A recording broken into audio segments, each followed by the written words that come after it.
Welcome folks, welcome to Hotline. We're here at Courtney Place. It is without doubt a gorgeous one of those.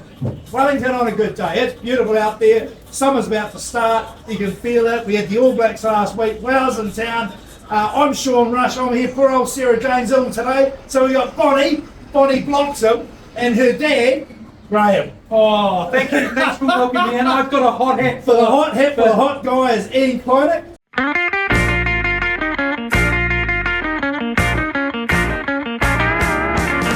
Welcome folks, welcome to Hotline. We're here at Courtney Place. It is without doubt a gorgeous one of those. Wellington on a good day. It's beautiful out there. Summer's about to start. You can feel it. We had the All Blacks last week. Wales in town. I'm Sean Rush. I'm here. Poor old Sarah Jane's ill today. So we got Bonnie Bloxham, and her dad, Graham. Oh, thank you. Thanks for welcoming me in. I've got a hot hat For the hot guy is Ian Klinac. Ian, got that right, didn't I? Got it right. Got it right. So Ian's, you work at Sothebys, you're a real estate agent. Tell us a bit about yourself. How'd you end up being conned on to Hotline? Listen, it's just an honour. It's an honour. So yeah, I'm the regional auctioneer for Sothebys International Realty here in Wellington. Very proud of that.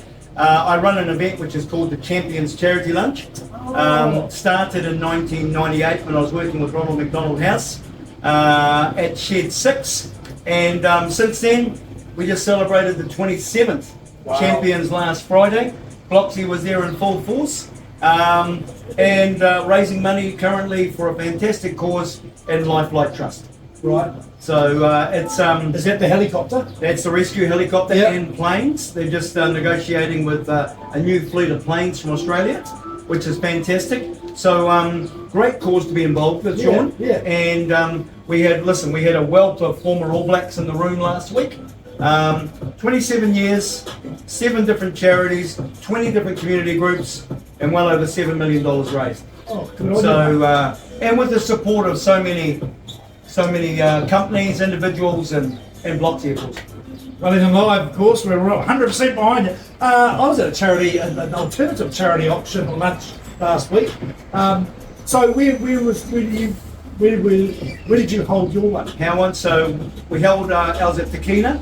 At the Klinac complex. We had to move from the Lower Hutt Event Centre, which is a fantastic site, because our numbers increased. Wow. So we went from 540 people at Lower Hutt to first time last week we surpassed 1,000 people. Wow, 1,040 people. Nice one. Yeah, brilliant. And how much did you raise? Well, so far we're sort of ticking around in excess of $300,000. Not too bad for 5 hours, is it? That's the generosity of these wonderful Wellingtonian and New Zealand people. I've got a question from the Facebook group. Yep. So you were at Takina last Friday, and you had lots of All Blacks there, and lots of families there, and lots of school people there from the community. You bring together business, community, corporates, and giving and donating and wealth. I mean, how do you juggle all of those layers? Mate, I juggle it. And food. I juggle it, Bloxy, by a beautiful family. You know, my wife Maria and my children are hugely supportive. And that's where it starts. Yeah. I'm very, very supportive from Glenn Jones and Mike Lovell and my team at Sothebys. They're so supportive on that work front.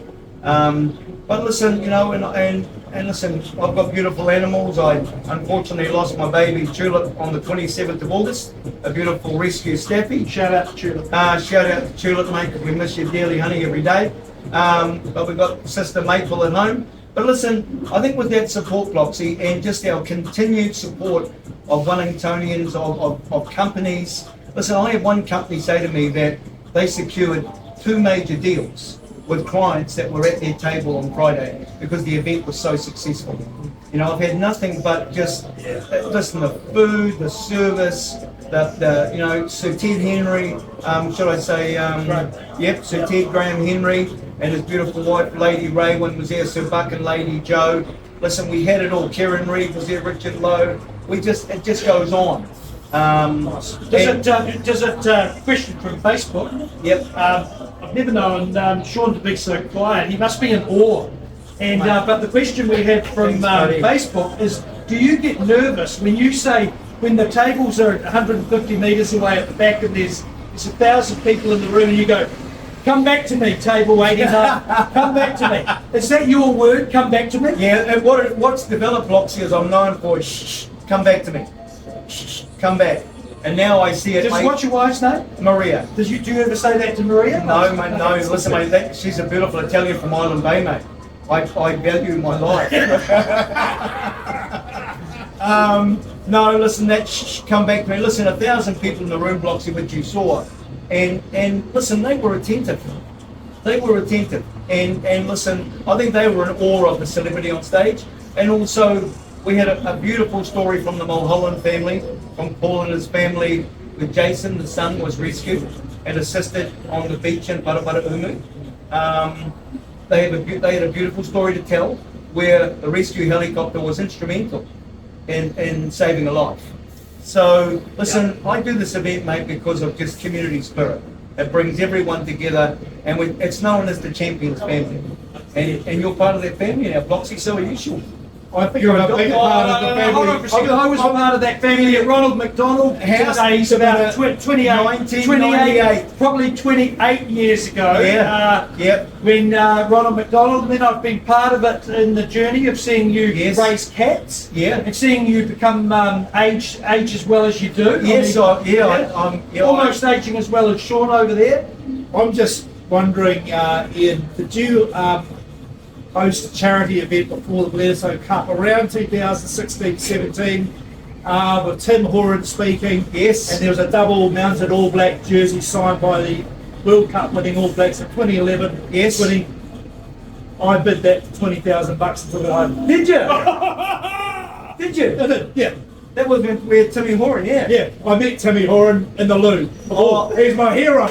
Oh, just I'm sitting there. Do you shake your hand or Did you what? have him when you shake before or after? I was just in awe, and so I went And to Tim London. was saying, is that your hand? So anyway, Come on, Sarah Jane is in the room. Oh, sorry, yes, Jay. Hey, listen, it was. Timmy was a couple of child years. cancer that year. It was child cancer. We just had our little boy. Yeah. And I just thought we were so lucky. Wow. With our son was, he's perfect. He's in there, as you don't. Great. And I just started up my business, and I just received my first check, Wow. which came out of nowhere, a bit of business from the government, actually for $20,000. Wow. And I thought, look, easy come, easy go. Let's it give is. something back. My wife was very happy about it.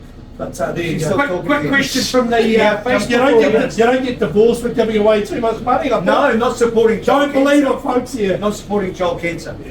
This is a waiver for the show that Sean is not earning big money and might not be offering 20 grand for a All Blacks this year. He's on a reasonable wage, a salary for the for Hotline, and Hotline is a respectful, sustainable company that doesn't pay big money to enable people to. I do this for free. Okay, back to the show. Quick question: what's your favourite beach in Wellington? We talked about that before, and obviously you can't beat Oriental Bay on a good day, can you? It's beautiful at the moment. I just a lot of drove people past swimming, it. yeah. Oh, amazing. But I've got to say Island Bay, because Maria's from there. Yeah, you do. What's your favourite restaurant? We talked about that, Mike Egan at Monsoon Poon, and I'm going to be really difficult there because I've got so many hoteliers and restaurateurs that support me with champions. So I can say probably every restaurant in Wellington is the best restaurant you can go to. When was the last time you scored a try? I think I was playing for Carmo. I was playing for Carmo, and that was probably about 1983, 82, 83. Off the side of the scrum? No, mate, midfield actually. Centre? Yeah, you wouldn't believe it, would you? Do you reckon you'd be able to tackle Manonu? Listen, it would be a struggle. Yeah, I don't know. Is there any hospital beds available? Would you give it a go? Oh, most definitely. But is there any hospital beds A available? guy like that just go for one leg. What a hold legend. on, Yeah, what a legend. Absolute legend. Yeah, I played second by myself. 44 years I'm playing soccer for the first time this year. Wow, really? Yeah, It's okay. Too many injuries. It's okay. Yeah. no. Trying to tackle man on. Oh, yeah, that's a good question, Bloxy. Would you tackle? Oh mate, I'd run through it. Yeah, but okay. I'd run through it. I'd come from the wing, out in the centres at a different angle, and I'd jink and I'd run straight through it. Yeah, What would be straight past interesting? them. What would be Yeah, that would interesting? be good. Would Ma look to step me, or will he back himself to knock me over? Yeah. I'd sit there and make myself look real small, so he'd do the old, charge through, and then nail it on the legs. Oh, right. We talked about the Woodmans. We were hoping to have Portia Woodman. She had confirmed after the Olympics. Oh, yeah. Her and her father, Karfina. Yeah. And of course, Karfina and Fred were All Blacks. Yeah. When I was playing for Kerry, my hometown, that beautiful Bay of Islands, we would play on high white. And you'd always ask the question before you played on high white, how many Woodman brothers are playing? Because there's Richard, Robert, Freddie and Karfina.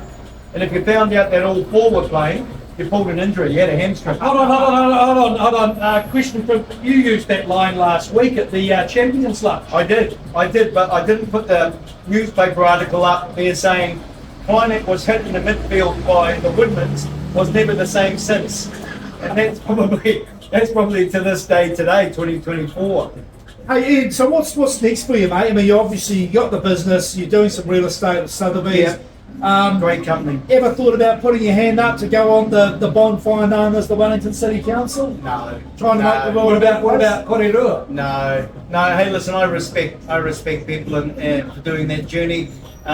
Listen, if I can just keep doing what I do with on the charitable side, my wife also looks after kittens. She has a little kitten rescue and supports Rachel Rescue and Feral Nation. So we've got a few kittens around the place. Oh, shout out to Feral Nation and Rachel Rescue. Rachel Rescue. Most definitely. Love your work. Yeah, they do a fantastic job. So, no, listen, I respect those people. I'll just sort of stay in the background and if I can continue doing my charitable work with support from people like yourselves and make Wellington a better place and create this event. Well, we're not creating an event, we've got the event. Yeah. And hand on heart, yesterday I was going through the numbers. We could probably sell 87 tables by this afternoon for next year. So that says something, doesn't it? Yeah. Okay, Ian, well, thanks very much for coming on Hotline. Really impressed with the charity work. I've been involved in a little bit of that. 20 grand. Yeah. That's great. There's more of that story, but I'll tell you later. But thanks very much for coming on Hotline. That's Appreciate it. Hotline for the afternoon here in a beautiful, vibrant Courtney place with Bonnie Bloxham and her dad, and I'm Sean Rush. Thanks very much for your time. Thanks very much. All the best. Yes, so I got home. One of my mates had posted it up on Facebook, right? Yeah. So I get home. Yeah, wife is absolutely livid with